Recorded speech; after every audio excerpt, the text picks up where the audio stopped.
unloaded, let it all hollow held, dark in the deep.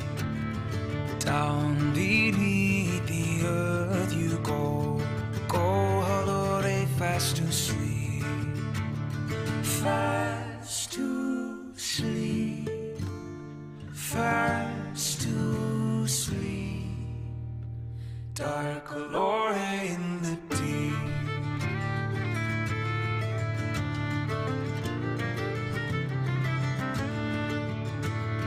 Rise again, O Lord, and now spring abundant, total well. Render green the dying bough. Raise the rock where you again fell.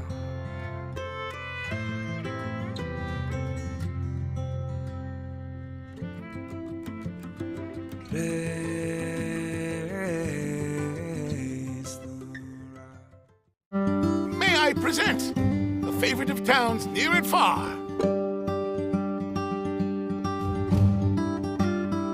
Jana memorized the whole book.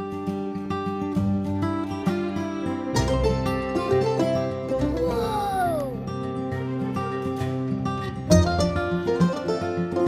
It's so cute.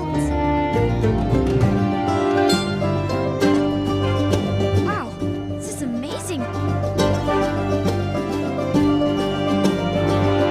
Ain't that the truth? Come on, let's go, let's go!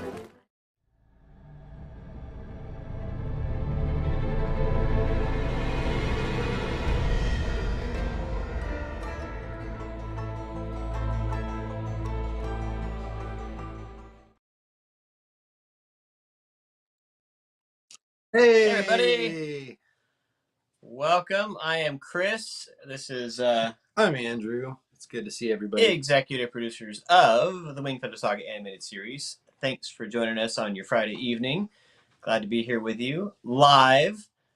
We've had to do recorded versions recently, and so it's good to be back here. And yeah, if you haven't watched episode 4, we're going to spoil some things. So hopefully you've watched episode 4. But otherwise, tonight we're going to get to talk quite a lot about that episode and give you some inside stuff. And then we have a special guest we're going to be interviewing here in a little bit. And then we also have another exclusive clip for episode 5, which comes up next Friday, the 24th. So you don't want to miss that. So it should be a fun time. Yeah. So how are you? I'm doing all right. I'm very excited. Can I show them why I'm excited? Can you wait for just? But I got there. something in the mail today that I want to show you guys, but I'll wait. You're gonna see what Andrew brought. He's genuinely so excited about it. It's kind of ridiculous how excited I am about it. So, Because we'll talk about it in a minute. okay. Just okay. Can you hold? It's right here, though. It's right there. It's right All right. here. Hey, it's been a good week.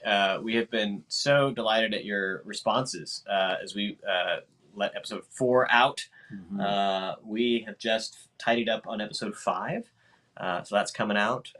Can't wait to show you that next week. And of course, we were just listening to some music for episode 6. Yeah, man, it's getting close. I don't know how I feel about it. Like season 1 coming to a close. It's gonna be a good feeling. Yeah, I think it's gonna be some crying. Like finishing a marathon. Yeah. Episode 5. Not that I've ever finished a marathon. I want to make that clear. Metaphorically speaking. Episode 5 is Fruit for Zuzab, and again, we have a cool clip. You don't want to miss that one, and we are so excited. So on that episode coming up next Friday, we are going to be joined by Kevin McNally, who plays Poto, our Pirate Gibbs from Pirates of the Caribbean. He's awesome. So you're going to really want to be around for that one. That'll be after the episode. Peet's Castle, so many things to unpack there. So much that happened in this episode. You know, the first few episodes kind of setting up, and then we left them inside of Ankle Jelly Manor. And then here's the Horned Hounds, and we're out. When you first wrote, you know, that Peet was going to have a treehouse, what was it, a boyhood, kind of imagination that you were filling out? Like, tell me about that. Well, okay, so Swiss Family Robinson. Yeah. Do you remember that? I remember. I didn't grow up watching that. Somehow I missed it as a kid. But my kids watched it when they were little, and I was like, how did they cram like every little boy and girl dream into one story? One place. And yeah. so I was excited about just letting my imagination kind of go crazy. And I've said this many times, but when I was writing these books, I kept asking myself, what would 10-year-old Andrew most want to happen next? Mm-hmm. You know? Mm-hmm. And so the idea that Peet would have this elaborate treehouse with all the rope bridges and stuff was just a no-brainer. I still have designs on. I want to build a real treehouse on my property at some point. Your kids had one at one point, right? Yeah, they had little tree forts that they would build. Fort. But yeah. I'm talking like I want something real. I want to be able to sleep up there. Anyway, yeah, that was the thing. And you know, for those of you guys who know the story, it wasn't called Peet's Castle on accident.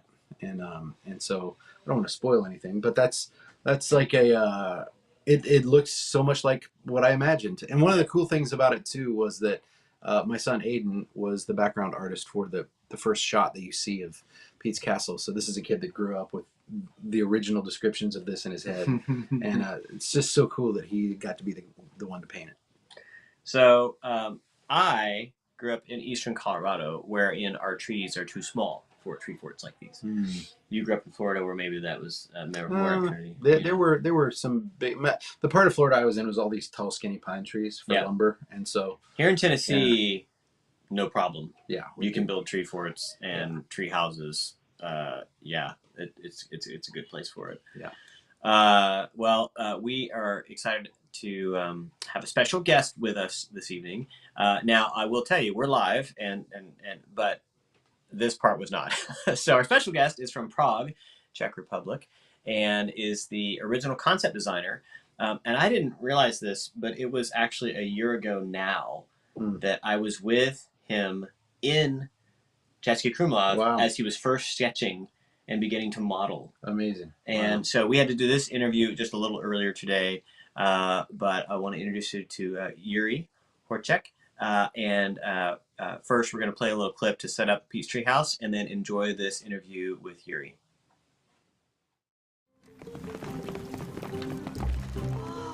I want one.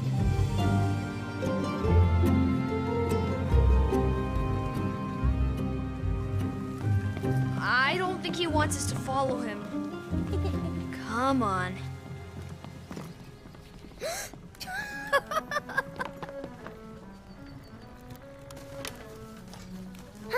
What is this? Whoa, what are these things? Rude, rude, no manners. Peet says, what, welcome, not welcome.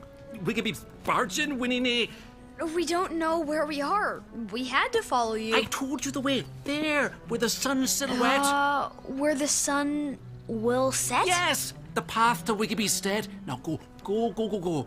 I'm glad I got to see your treehouse, Mr. Peet. It's lovely. It's Kai Mastle, my castle. No place for Tinker, Willie and Jam. Jam? Hey, got any food? I'm starving.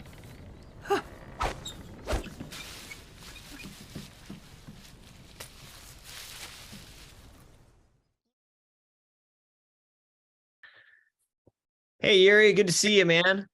Hi, good to see you too. Welcome. It's been a while since we've been together. Almost a year, right? Yes, it's almost here. Exactly. That's amazing. Yeah. Wow. In Český Krumlov. So much has happened in a year since Český Krumlov. Yeah. So for everybody at home, Heather and myself, and then Keith and Kim got to go to Czech Republic and to spend some time in an offsite with a bunch of great artists like Yuri, working on Wingfeather Saga to get us launched. And now, finally, a year later, they've seen what you were working on when we were together, which is Peet's Treehouse. We just got to see that for the first time last week. And I remember talking to you that you were sitting there sketching and you were like, okay, I got to work on this. So Yuri, tell us, for everybody who doesn't know you, your skill set, what you've been trained, and kind of how you work. Tell us a bit about yourself. Yeah, like after the school, I was like deciding what to do, and I ended up in like matte painter in the VFX. So I was working with photos in movies, doing some special effects. You know, when you have a green screen, I was putting there some things. Mm-hmm. And then I moved to more towards like illustration and concept art for video games. So that was like what I liked much more, but now I'm doing it. So it's like dream coming true. It has its like own difficulties, but you know, it's the work which like I do, and I work in a studio. Mm-hmm. For which works on video games, and yeah, we are working on different projects, like yeah, mostly video games. Yeah, so gotcha. That's it. And then in your in between time over the last year, obviously you were able to contribute quite a bit to Wingfeather. Yeah. Lovely. It was like real surprise, and I really enjoyed it because mostly I work in 3D and with photos, doing less like realistic work. So this one was like good in that I could paint more and be like more free with the Photoshop. So that was really nice challenge and yeah, opportunity. That's great. So when you started on this first assignment with Peet's Treehouse, had you read the books or listened to the audiobooks? Were you familiar with Wingfeather? Unfortunately, I'm not familiar with Wingfeather, to be honest. Yeah. I didn't have time to catch up with it. Yeah. So it was really thanks to my art director, Garrett, who like gave me good instructions. He's always well prepared. So he prepares references and gives me this brief, and so I can work as so it's as clear as possible for me. Yeah. Yeah. So he launched you into Peet's Treehouse, and did you start with sketches or did you start working in CG? Yeah, first I wanted to like get my mind around it, so I started sketching into my sketchbooks, some line works, but then I decided that I need to really get my mind around the space, how it's situated in the tree itself. So for me, it's really good to work in 3D, so I can like imagine it much more well. And since there's this tree and it has these branches, and as well, with the sketching itself, I wasn't like sure how it looks like. So yeah, I moved into Blender. I work in Blender, and yeah, doing just really rough mesh. Yep. And yeah, and we've got some of those images we can share, but the Blender, for everybody who doesn't know, is it's like if you were to take clay and shape and model things, Blender is a way of doing that inside of the computer. And so all you guys at home, that's how Yuri here is working. And now, you know, you can kind of use block shapes or shape it, you know, to get, and you applied some color and things like this, but how far did you go before you went back to drawing again and starting to paint? Yeah, I go so far that I put like lighting there and some basic colors. So it kind of helps me to build the painting on top of that. You know, it's much faster for me because there is already the perspective and lighting and some basic colors. So it's much easier to work on top of that. Yeah, so I would basically, if I would be like a traditional artist, I would set up like still life and with cubes and, you know, with some, you know, swords and all this stuff, you know. So I have it in 3D, so it's basically the same as when you take real stuff, but it's in 3D. Yeah. You can walk around the tree and find your best angle. Yes. Was there an inspiration for that tree and for a tree house? I mean, I don't know if you as a kid ever built a fort. I know for a lot of our friends reading the books, you know, their minds were filling out their favorite tree house and a fort to hide out. Anything for you personally that was like a reference for that?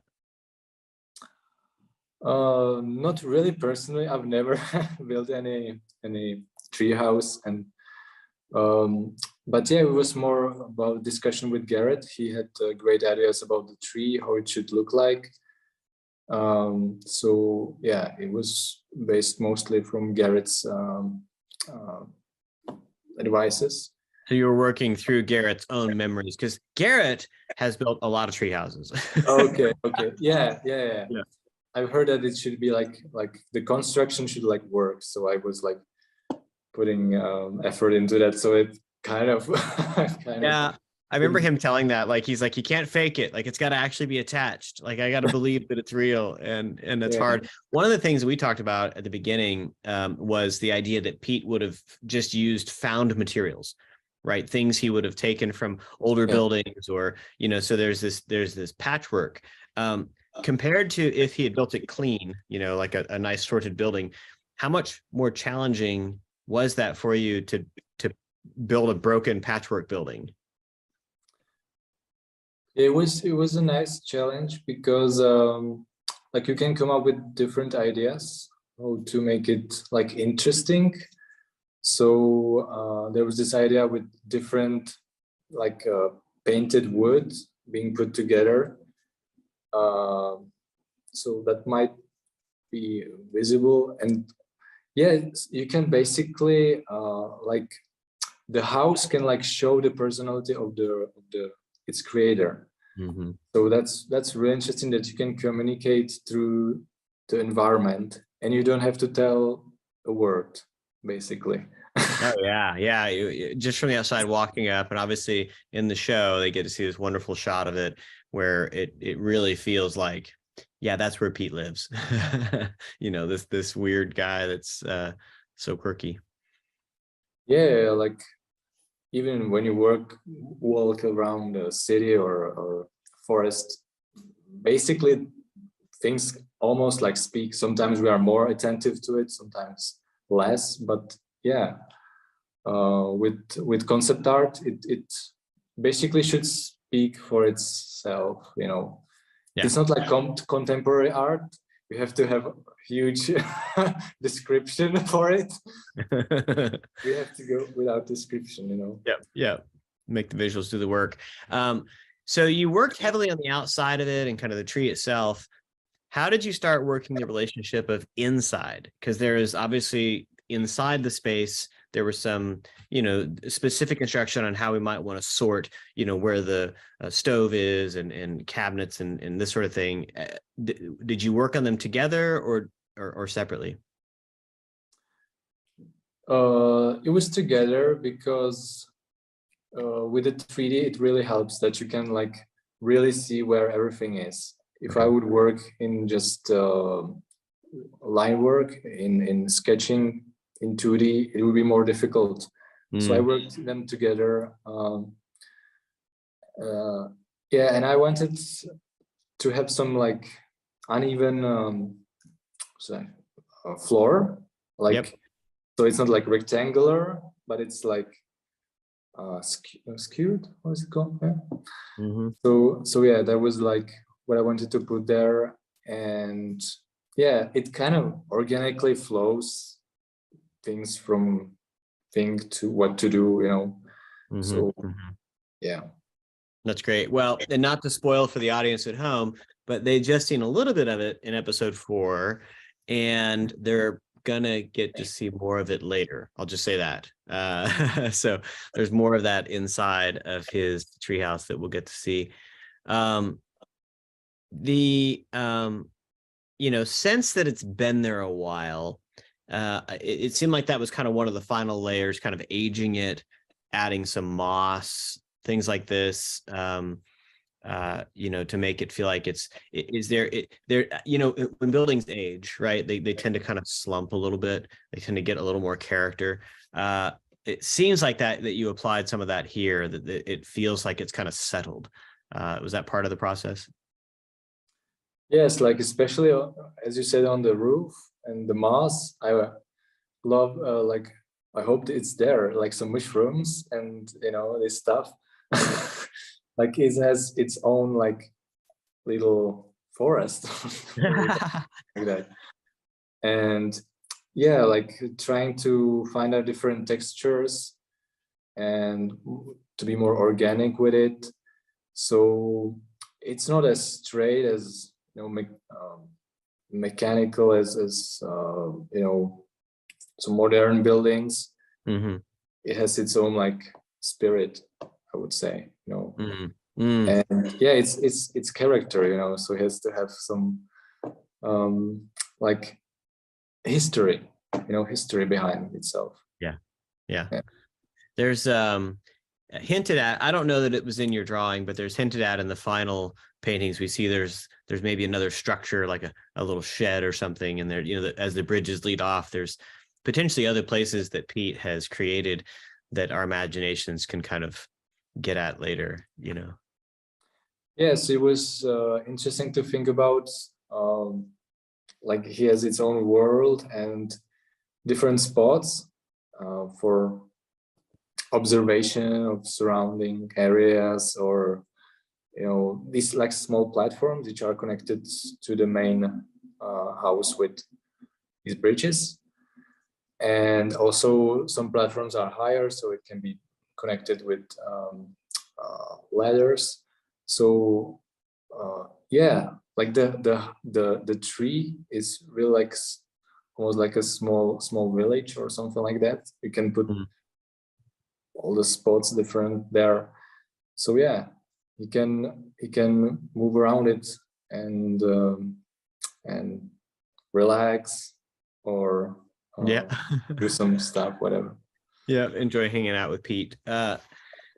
So how much, Yuri, we're obviously based here in Nashville, Tennessee, and we would probably think about tree houses and creating them in a certain way. You're in Prague, and we've talked to other artists on the team, Eustace and others, that are like, oh, the style you want. You mean like the style we have here where I'm from, in Amsterdam for his case. But how much of your own style, living in Czech, and kind of how much of that do you think gets into your designs? How much? Like I don't know, 30%. Okay. Yeah. I don't really know the answer to that. Because if I told you to, I assume if I said, hey, I want this to look very Western or American, okay, you would go and know exactly. I think in Peet's Treehouse, it doesn't have that feeling, right? It feels like it's from some other space, right? It feels a mix of ideas, right? Mix of locations even. Yeah, I guess. Yeah, I've never been in the USA, so yeah, it probably here in Czech Republic we have like these cottages, and yeah, they have certain look, and I guess yeah, certain elements could I apply there, like shingle roof. Yeah, but I think in the USA you have shingle roofs, or not? Yeah, we do. They're different than yours. Ours are typically tar or asphalt, where I think you guys still maybe have some wood or other materials. Yeah, but for this design, I did not apply any like special Czech things for my architecture. So yeah, more I found some like for the windows, I found some like from USA, some similar things. So I don't think maybe the chimney. Yeah, that might be some of it. Yeah. Well, it's a fantastic design, and we know the readers, having read the books and had imagination in their head of what Peet's Treehouse might look like, and we've seen different kind of drawings at it, and obviously now we finally revealed our version of it that is lived in and acted in and inhabited, and it's been remarkable, and it's been fun to hear from some of the fans just their reaction to it, that like, oh, that's exactly what I thought it would be. which is fantastic. You know, that's what you hope to land. Yeah, I like as well the interior. I really liked working on the interior. Like with Garrett, we talked about the atmosphere and stuff, and there are some small details which I hope will be there in the final thing. So I hope people will enjoy. Yeah, that's good. Well, they'll get to see a whole lot more of it in an upcoming episode. I'm not going to say when or how, but it's more of it, and that we got an introduction so far. Well, Yuri, thank you for taking a minute to tell us about this. So glad to finally get that beautiful work a year later out to the fans. Takes a long time, but great to see you, and thanks for spending some time with us. Thank you too. Be well.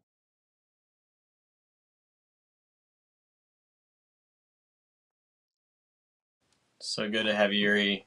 He's a good guy.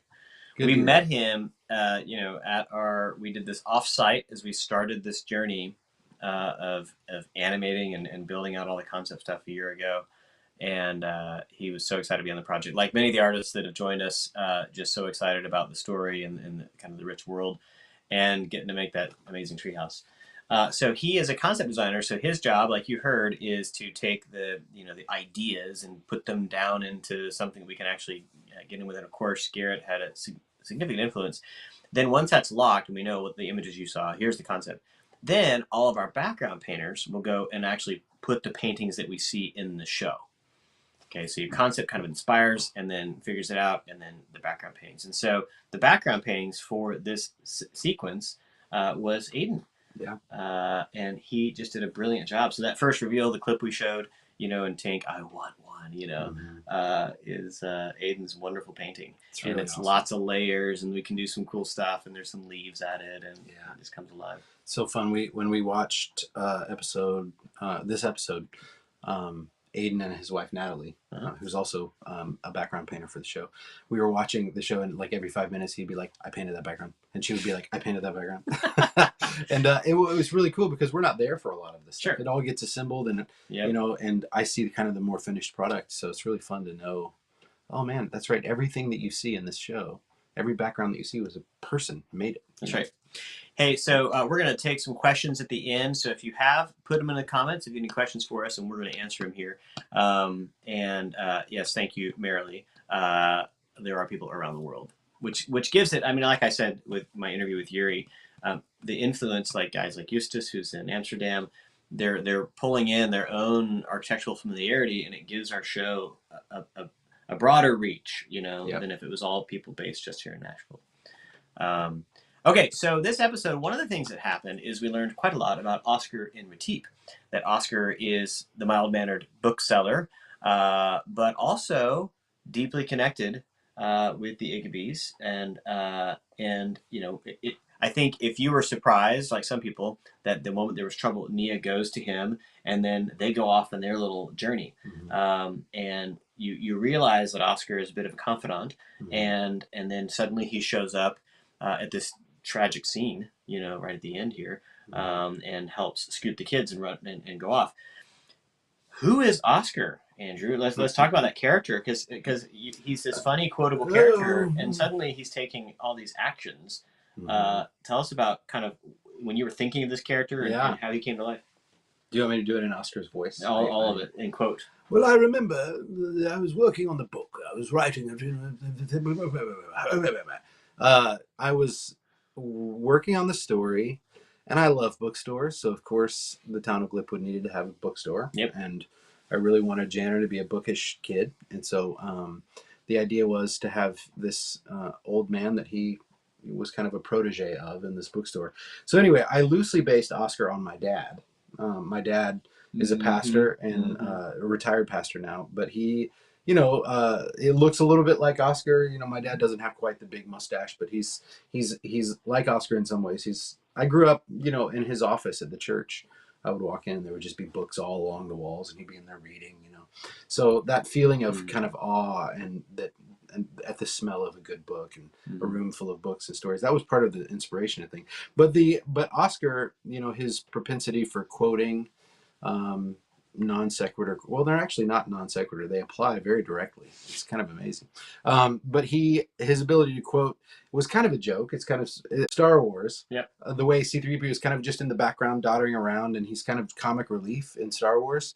But then he ends up actually playing a big role, like a surprising. I think the heroic part of him is like the most refreshing, right? Because you could just be comic, but he actually has this heart for I can do good in the world, and he wants to. He knows enough stories to where he wants to help. And there's hints in episode 2 when we see Gammon and we cut to Dugtown, and there's the shadowy figure on the carriage, and he says these are going to Jelly, right? And you get the sense that Oskar is a part of this resistance. He's working behind the scenes, and so it makes a lot of sense that the Igiby family would have wanted someone in the town to have been an ally. That's right, a secret ally. So Oskar knows a lot about the kids and their family and what's going on in the world. Yeah, casting obviously you in this role. I didn't want to do it. I know. I didn't want to. You're doing that. You guys can comment here, but he's doing a brilliant job, isn't he? I'm serious. Well, I really love it. It's funny. You've done the voice enough now that my brain disassociates. Mm-hmm. Like I know Oskar. I'm kind of in the same place. When I watch the show with Jamie, she laughs out loud every time because she still hears me. The scene. This is the episode where he bursts into the bookstore and he sees Zuzab and he goes, "Bomb Nubbles, Zuzab, you scared, man." So that's actually in episode 5. Oh, that doesn't happen. I didn't say anything. I didn't spoil anything. But that may or may not be part of the clip we're about to show you at the end. So don't just stay around for that. But yeah, we laugh out loud at the thing. But I didn't want to do it mainly because I loved I did it for all the audiobooks. Sure. I voiced him. Did all the characters' voices in the audiobooks, and I'm like, one of the most thrilling things about all this is seeing everybody else's imaginations come to bear on this thing. Sure. And so hearing somebody else do, Poto is just a blast. And so I was kind of thinking the same thing with Oskar, but you just wore me down, man.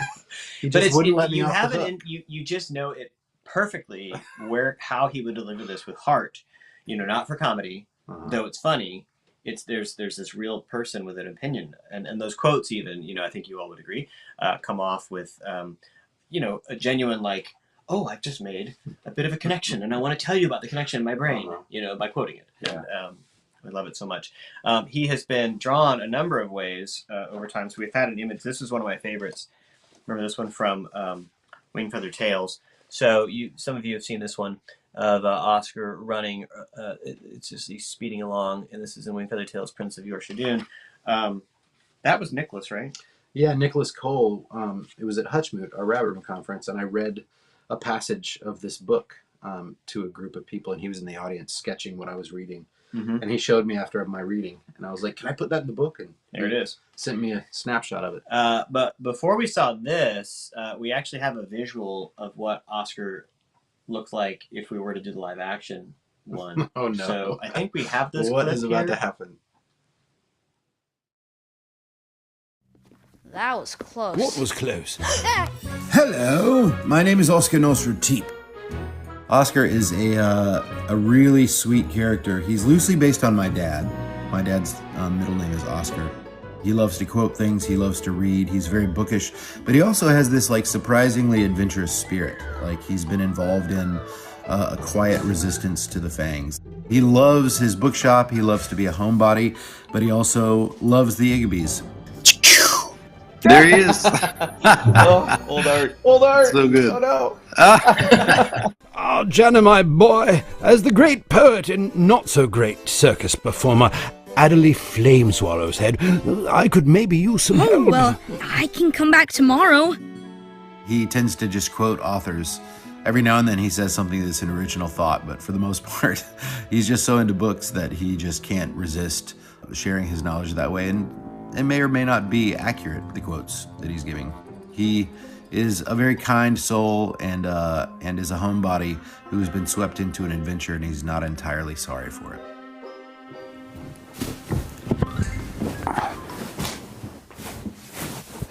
Listen, there is only a few minutes for me to explain it all to you. Andrew Peterson didn't write a word of these books. He didn't draw a single picture. He made it all up. He stole it from me. My name's Oskar Nosrateep.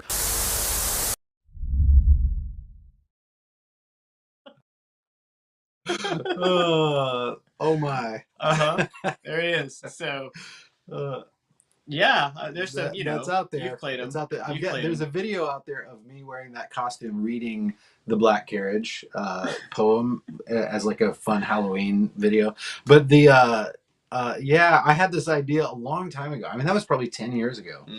And I was like, oh man, wouldn't it be funny if I had this YouTube thing where I would dress up like this guy who lives in my neighborhood who is claiming that I stole the Wingfeather Saga from him. And the guy's name is Oskar Nosferty. Anyway, that I mean, I could resurrect it. I could bring it back. We could pull it back. Oh, it's a different accent. It's a very different accent. But. It's funny to hear it now because, yeah, at the time I was like, oh, that's what he sounds like. And I remember when I was reading to my kids going, that sounds different than I thought he would. You know? Somebody pointed out in the Slugs and Bugs records, Randall Good Games Slugs and Bugs Sing the Bible stuff. There's Chauncey the raccoon is one of the characters. Yes. And some kid at a show was like, Chauncey the raccoon is Oskar Nosferty, and I was like, oops. So like the British voice is kind of the same voice as this raccoon in one of the songs that Randall wrote. Yeah. Well, it happens in the Muppets. They reuse voice sounds all the time, so we're not going to do that. So Oskar, coming up in episode 5 next week, is going to have some other significant parts of the story. What are you most excited about for Oskar through the next couple episodes? Oh wow! Let me remember the next couple of episodes. It's all getting mashed up in our brains. I know, because we're like watching multiple episodes every day to kind of like work on them. I'm remembering. So the next episode is Fruit for Zuzab. Yes. So. Fruit for Zuzab. We get to see Oskar in. It's probably one of my favorite scenes of Oskar's when he's talking to the kids. Yes. In Ferenia's flower shop. I'm not going to say anything else. But it is this great scene where you get to see a little bit of his heart and his desire for adventure. And a lot of that, I have to say, the animators are blowing my mind. There's so many little things in this.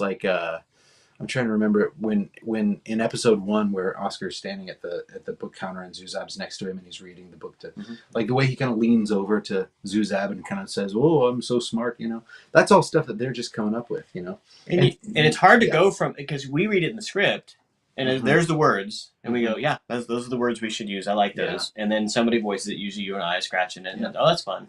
And then the animators come to life with it. Yeah, they're the actors. It's really amazing. But there's a scene in episode 5 where he says, "It should be me," and he kind of looks up into the distance and you can see that he's picturing himself this hero.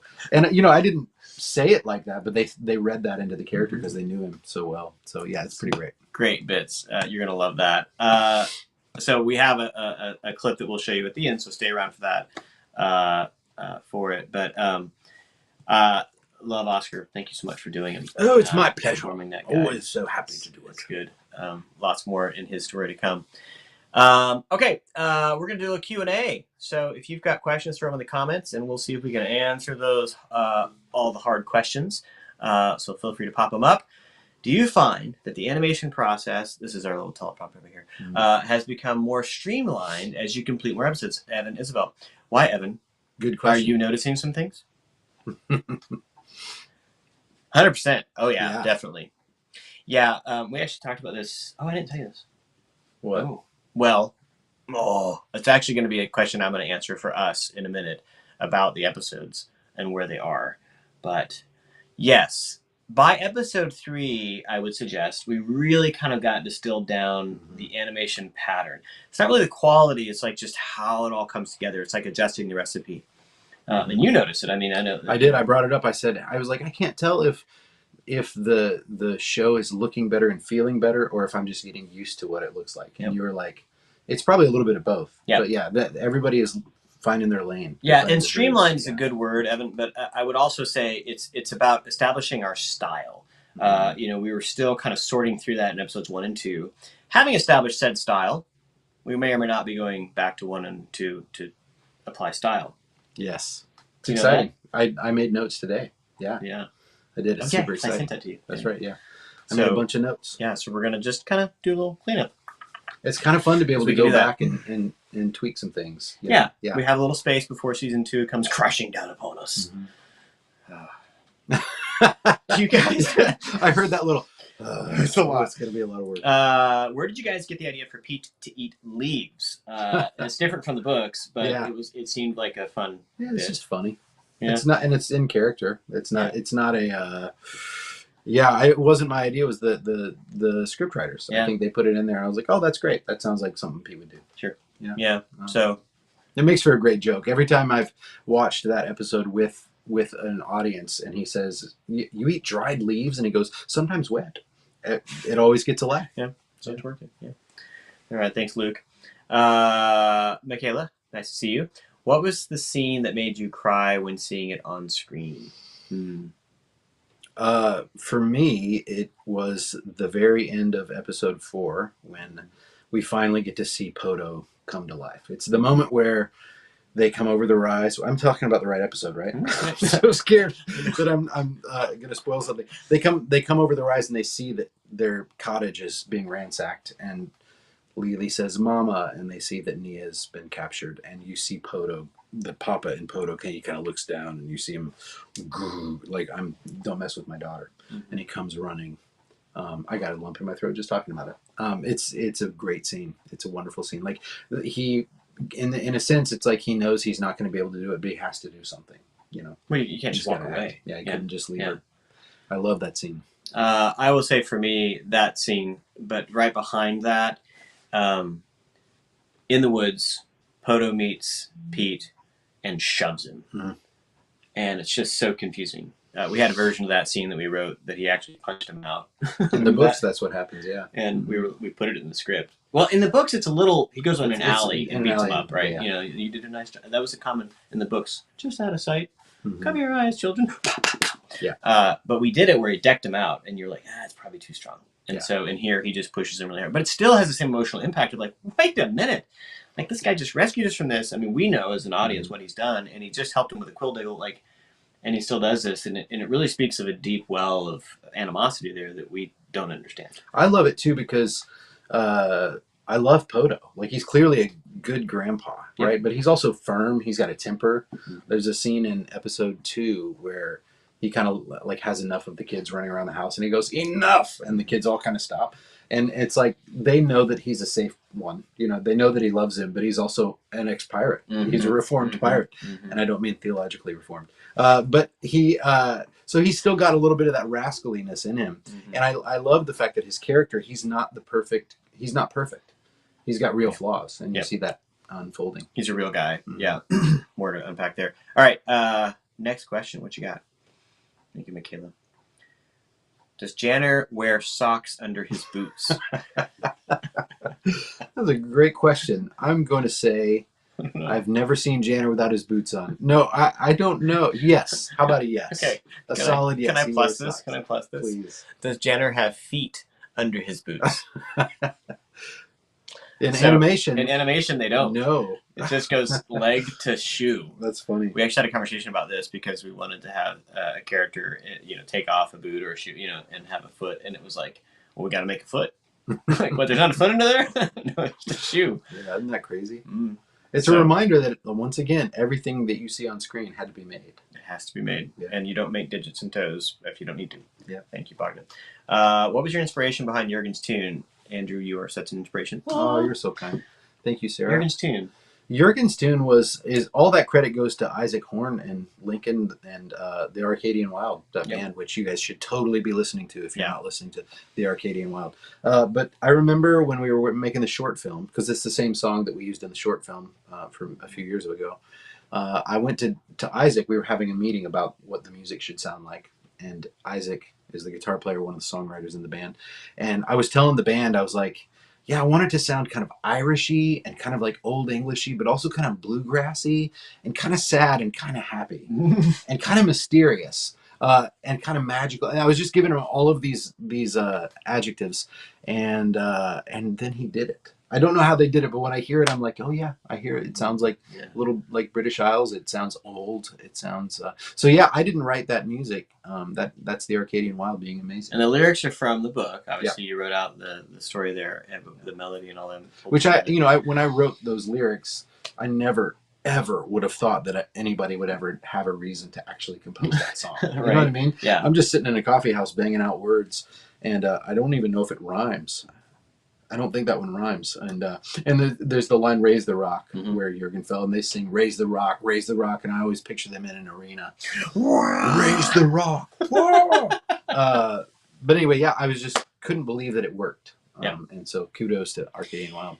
Speaking of the songs, we are working on that soundtrack, and we hope to have that soundtrack complete and out before we're too far gone on season 1.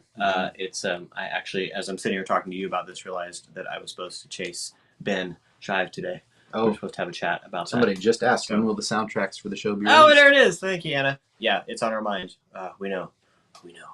So much great music, and we're going to do some cool stuff to make the soundtrack. I don't know if you know this. We're going to take music from the show, but kind of plus it just a little bit, because once it's there by itself, we want to have like it really awesome. So yeah, we are working on it. Hopefully have it out before the season 1's done. Yeah. Kalmar Lowell asks, which Fang is running the YouTube channel? What does that mean? Well, it's actually a group of Fangs running the YouTube channel. Because YouTube is, of course, owned by Fangs, and Nag the Nameless, runs it. I guess Nag would be Google in this case, I don't know. right? Yeah, I don't know. I don't want to get sued, so I don't want to. So Google is an unseen evil, right? He's joking. He's joking. We love you, YouTube. Yeah. Okay, so speaking of YouTube, actually, thank you, Kalmar. I'm going to launch into this. So you will have noticed the episodes are not staying on YouTube. That has been from the beginning a strategy, but because of the December with the January break and February, we have just enacted that. And so if you're going to watch those episodes, they're just going to be a sample of those episodes, and then it's going to say, hey, please come watch the rest of these over at Angel Studios. You can watch it on the website. You can watch it in their fantastic apps. They have them for mobile and TV.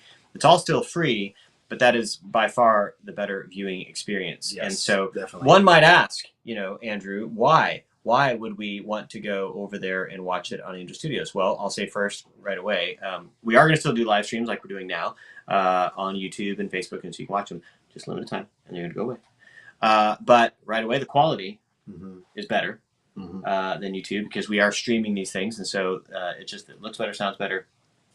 Subtitles are actually there and actually are proper, right? That kind of thing. We are going to get more languages.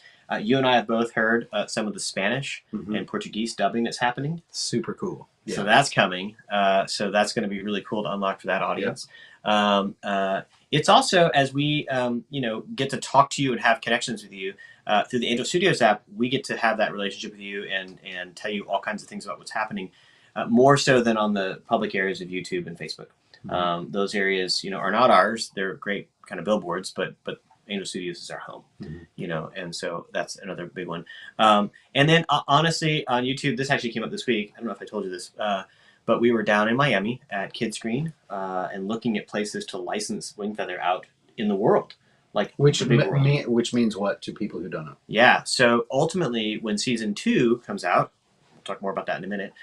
Then season 1 could go someplace else, right? Season 1 could be available on another platform. It could be available to license. Someone could pay money to say, hey, put it out here on this platform, which could be internationally. It could be with an audience here in the United States.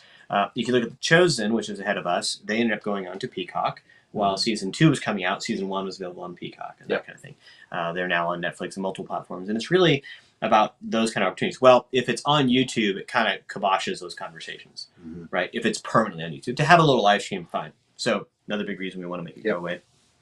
The other thing we've heard from some families is peace of mind. So there's this issue of, on YouTube, there's lots of things on YouTube. There's our great show, which we're so proud of, but there's also other things that may not be great for your family. And so we can't guarantee what might follow our episodes, right, that you could stumble into. And so in the Angel Studios ecosystem, you're good. You may get The Chosen after us, but that's not the worst thing. So, and then we want Angel Studios obviously is our home, and so the show is always meant to live there. And it is, if you were going to watch Mandalorian, you're going to go to Disney Plus, and so Wingfeather Saga, Angel Studios, and so hope that makes sense. But for all of you that are like, wait, what happened on YouTube? And we should have told you more about it. It was my fault for not talking about it on our live streams. That, hey, by the way, it's going to go away, and you'll hear more from us on the next 2. So to be clear, like when you watch the live stream, it will be there. The whole episode will be there. But after a few days. A couple days, go away. It'll go away, and then but what I have found is that I would rather watch it on Angel.com or the app. Anyway, the apps are great. They're really well put together apps, and so it's pretty great. And you can find out what else is playing on Angel. That's right. Yeah, lots of new stuff coming, which we're excited about. Some friends and colleagues that are making new shows out there. So, all right, what are the questions you have? Let's see if we got a couple more here. Looking at it's General Crack running YouTube. Crack doing it. Seems reasonable, says Selena. Mm-hmm. It's possible. I don't think so. Maybe. Any real questions? Okay, what is your strategy for raising funds as the show goes on? Evan, welcome back. What is your strategy for raising funds as the show goes on? This is a complicated question. So in television, it takes a long time for shows to ultimately make money that pays back for the show. It just takes, over many seasons of television. That's how that works. And so in the meantime, studios, so whether it be ABC or Netflix, pay money to make those seasons. And then eventually that comes back, right? In this case, the crowd helped us to raise money to make season 1. And now, in case you're curious, the crowd can help us to make season 2. And we expect that we'll have people helping us funding, whether the crowd or other investors, to help us make seasons 2 and 3. And then we'll see what happens after that. But these first couple seasons as we get going, and that's because we want to get the show to you faster. So we could also just wait and say, well, season 1's done. We'll see you in 2 years. Once we raise the money to make season 2 or whatever. And that's what other shows have done, like Chosen. It was almost 2 years between their seasons.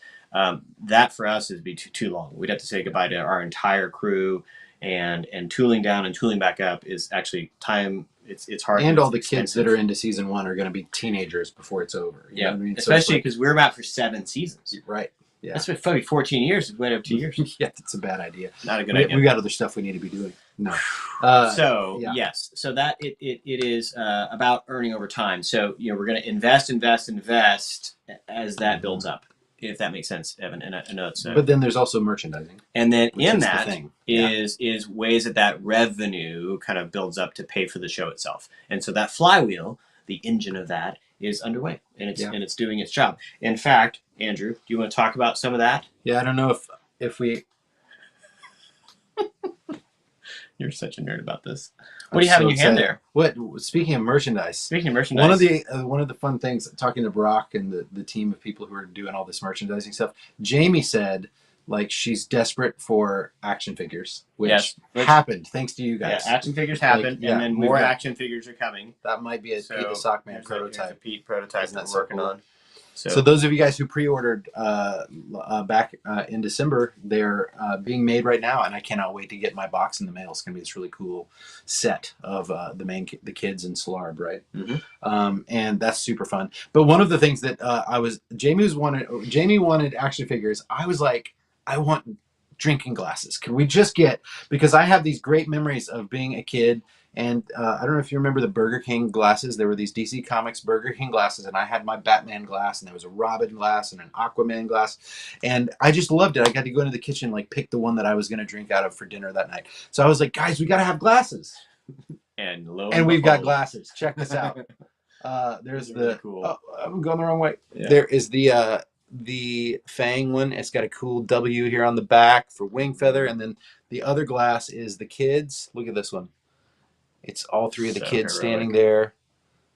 Tink's got his bow, and then the Wingfeather thing on the back. They're not dishwasher safe, but don't let that scare you off. It's going to be okay.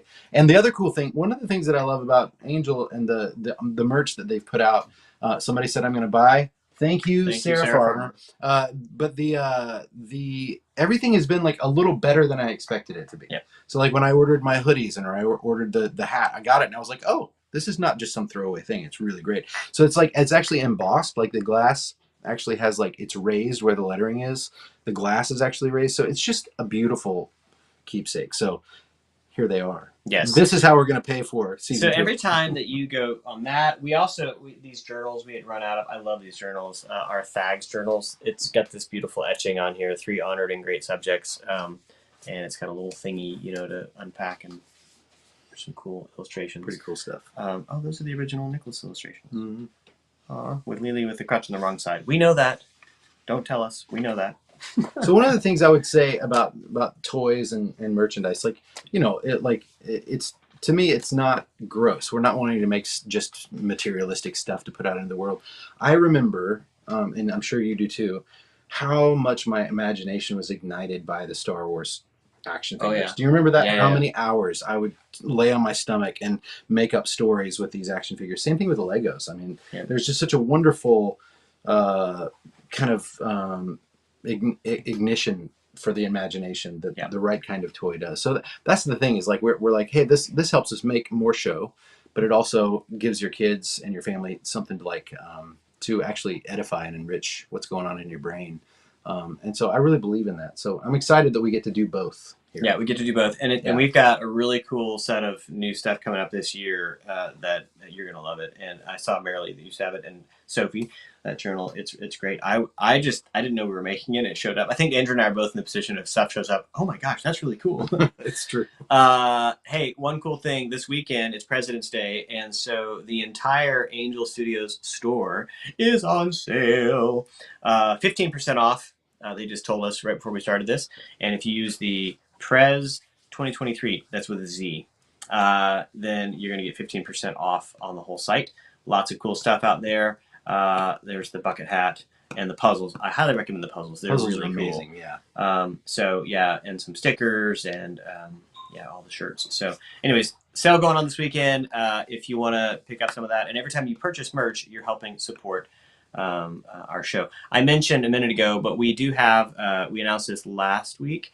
We kind of just open it up. But the opportunity, if you would like to invest with us, we have another crowdfund open to help support season 2. And you can learn lots of information on that. We're going to be sharing more and more about that over the coming weeks.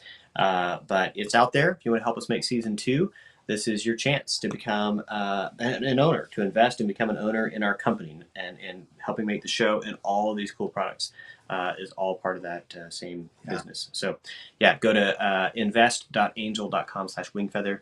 You can learn all kinds of things about that. Okay. Any more questions? I don't know. I sorry, we kind of got off onto the store stuff, and I don't know. Miss anybody else? Any other questions here? Or are we all done? Was that all the questions? I think we have. Okay, I think we're good. Yeah. You don't want to jump on and like. Well, there was that one burning question, you know. Okay, so next Friday, don't miss it. Fruit for Zuzab, episode 5. We have Kevin's going to join us.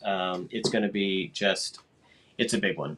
I was going to say, don't be deceived by the kind of whimsy of that title. This is a big episode. Anything you want to say about that? Just a little note here. Yeah, and we'll probably make the note later. When we did a screening of episode 4 over for the Rabbit Room community. And it's really fun to get to stand in the back and watch people watch the show. And so there's a whole bunch of families in the room, kids who are just all in, sitting on the front row watching episode 4. And episode 4, as you know, is the episode where Vop dies. And you get to really see how awful the Fangs really are. And Slarb kills Vop, and it's a death. And I think it's kind of jarring to see in an animated show, right? Mm-hmm. It's like, oh yeah, this can happen. And I remember some of my favorite TV shows. Whenever a main character goes down, it changes your whole experience, because you're like, oh, anything can happen in a show like this.